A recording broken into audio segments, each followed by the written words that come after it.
Welcome to PLUSone, the monthly series where I look at the free PlayStation Plus games and help you decide if they're right for you. After all, the games may be free, but your time is valuable. November 2019's free PS Plus games are the Samurai Souls-like action RPG Nioh and the first-person survival horror adventure Outlast 2. These two games share one key thing in common: they really want you dead. Are they worth dying for, or rather, worth dying in? And are they worth your time to download and play them? That's what I'm here to find out today, starting with Nioh, which is free this month to promote the open beta for Nioh 2, which runs until November 10th. Now, your eyes may have glazed over when I mentioned that this 2017 game is a Souls-like, and I understand that. These games are not for everybody, and there have been so many Souls-likes on PS Plus lately. I mean, we had Bloodborne, The Surge, MLB, and now this. Your eyes might glaze over even more when I tell you that Nioh is perhaps the most difficult Souls game that I've played so far. But at the same time, it might just be my favorite even after putting only a few hours into this 30+ hour behemoth. Developed by Team Ninja of Dead or Alive and Ninja Gaiden fame, Nioh leans heavily into its developers' hack-and-slash expertise. In a huge contrast to FromSoft's slower, more methodical combat approach, Nioh is generally quicker to the punch, and it adds some awesome tweaks to the traditional Souls combat structure. The most notable of these is the revamped stamina bar, or as it's known here, your ki energy. At the end of your attack string, you'll notice that part of the stamina that you've used will briefly flash white on the meter. If you then press R1 at the right time, you can replenish a huge chunk of your stamina, allowing you to more or less continue your combo. On top of this, your enemies also have a stamina meter of their own, which means that you can bait them and tire them out before unleashing fury on them when they're too drained to block. And to round this all off, regardless of whether you're using a sword, two swords, an axe, or any other weapon, Nioh adds low, medium, and high stances into the mix, allowing you to swap and mix up your fighting on the fly. The high stance will slow you down and give you far stronger attack options, but it'll also drain more stamina per attack. On the opposite end, the low stance offers faster attacks that are weaker and use less stamina. All of these factors together, plus the option for full 60 FPS gameplay, really smooth Nioh out and give it some strong edges over the 30 FPS FromSoft games. A skilled player can just about slice through enemies like butter and look awesome while doing it. Less proficient players can look just as awesome too, thanks to the Living Weapon, an ability that will give you a temporary damage buff and negate all damage while it lasts. You've got to kill enemies to build this meter up, and if you're not careful when using it, you could lose it in just a few seconds if an enemy hits you. It's a totally optional feature for those that want the purest form of challenge, but I can only appreciate that the game tried giving another option for players to use in a pinch. However, even with all of these options giving you the edge over your foes, Nioh also has some of the smartest enemies I've seen in these games, as predictable as they often are. As early as the very first area, you'll quickly learn that enemies will chase you to the ends of the earth to fight. I once got blindsided by an enemy that I didn't even know that I aggroed. He just saw me on a rooftop, said "nah, f*** you," and then ran through a burning village to climb a ladder just to fight me. And the bosses, well, you can guess how brutal the boss fights will be. Depending on your playstyle, you're likely looking at a game that is arguably the most difficult in the genre at times, besides Demon's Souls of course. But that doesn't stop it from being incredibly addicting and rewarding. For one, I think it helps that the mechanics are pretty clearly laid out for you, with one or two exceptions.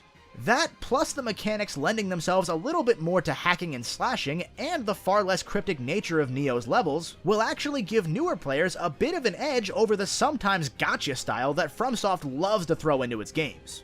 You've still got to play patiently, of course, and you don't want to die and risk losing all of your souls, or as they're called in this game, Amrita, but you at least know what kind of pain you're in for. I respect that. Speaking of Amrita, we should probably talk about this game's plot, which is also far less cryptic than the Souls plots. Nioh is a fictionalized retelling of the real-life story of William Adams, one of the first and only English samurai to survive in feudal Japan. Although in this game, William's Irish. Oops.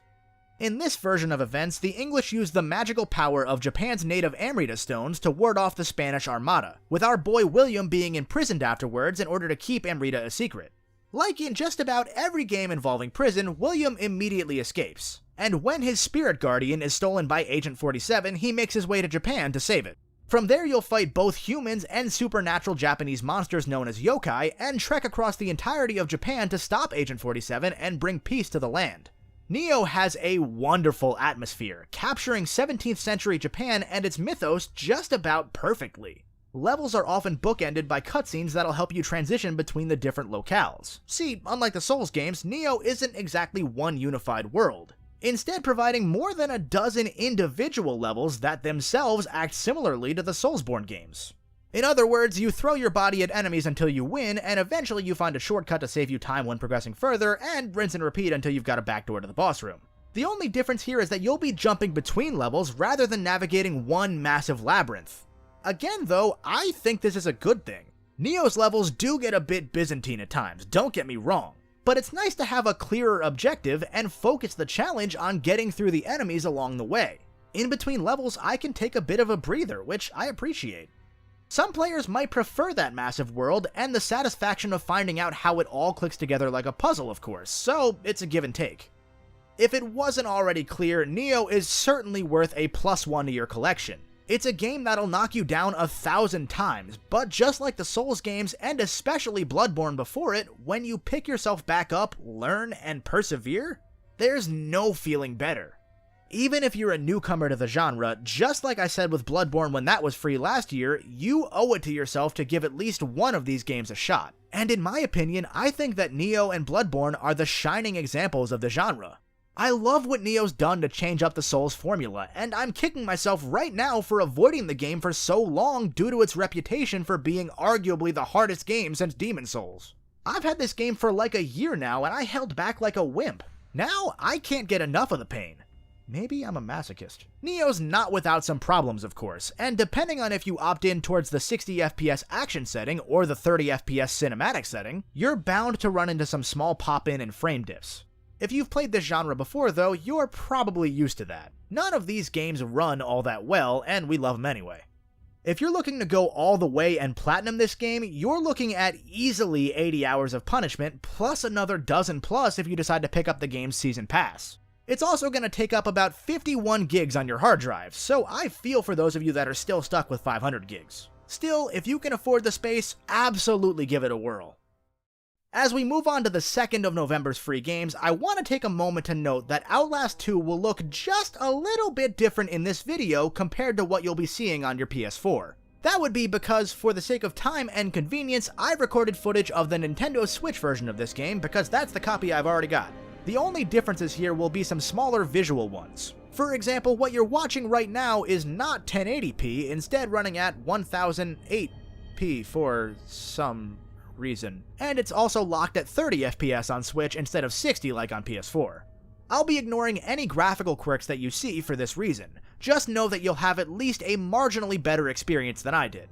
But that'll cost you 19 gigs of hard drive space compared to 10 gigs for me, and I can play it portably, so suck it.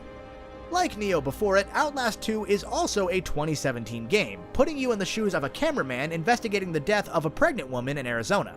This game relies heavily on your trusty camera, both narratively and mechanically. With the camera, you can highlight specific scenes to get footage for the documentary that your character's attempting to shoot, you can use the camera to listen in on conversations, and when it's hard to see through the thick darkness, your camera's night vision mode can help brighten things up a bit. Very quickly, you'll find out that the region is inhabited by a cult, and that cult is trying to kill you and your character's wife. Even better, there's a group of grotesque, monstrous-looking heretics that are trying to revive the Antichrist and bring about the apocalypse. So, this game's pleasant. I don't exactly have a lot to say about Outlast 2, because beyond that quick synopsis, there's not a whole lot here. It does eerie super well, don't get me wrong, but the game will consist almost entirely of you running, sneaking, and hiding from either cult, climbing through shacks, reading flavor text in the form of notes and letters, and occasionally hallucinating back to the protagonist's childhood. There's not any sort of combat, you don't have the option to fight back if you're seen, you can only run and hide. I personally prefer the alien isolation route when it comes to horror, where at least you have the option to fight back even if fighting is often futile. There's also not really any choice either, of course. It's a linear A to B kind of game where you can sort of choose how you want to get around the baddies, but don't expect any sort of innovation here. And for what it is, that works.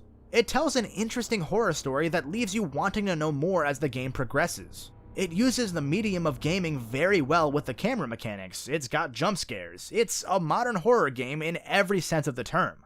I enjoyed my time with it, but it didn't particularly grab me outside of the initial intrigue.